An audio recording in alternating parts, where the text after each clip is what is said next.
તો હવે નજર કરીએ વિગતવાર સમાચારો પર। સૌ પહેલા વાત કરીશું અમરેલીના ધારીમાં આવેલી હોટલમાંથી રોકડ લઈને ફરાર થઈ ગયેલા કર્મચારીને પોલીસે ઝડપી લીધો।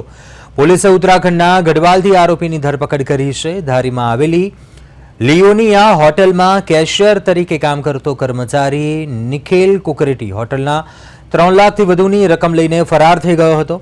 પહેલા તેણે ઉપાડ પેટે રોકડ માંગી હતી, જે બાદ તક મળતા ટેબલમાં રાખેલી રોકડ પણ લઈ લીધી। ત્યારે આ અંગે ફરિયાદ થતા પોલીસે ઉત્તરાખંડ પહોંચીને આરોપીને દબોચી લીધો હતો।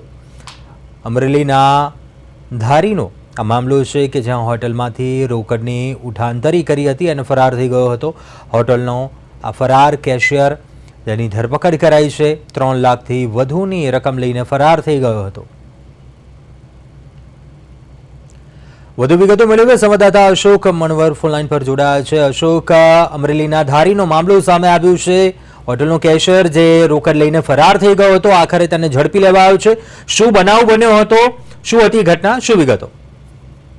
જે ચોક્કસ જણાવી દઉં છું, ખાસ કરીને ધારી શહેરમાં લિયોનિયા હોટલના જે કેસે છે તેમને 3,10,000 જેવી ઉઠાવપટ કર્યાની ઘટના બની હતી।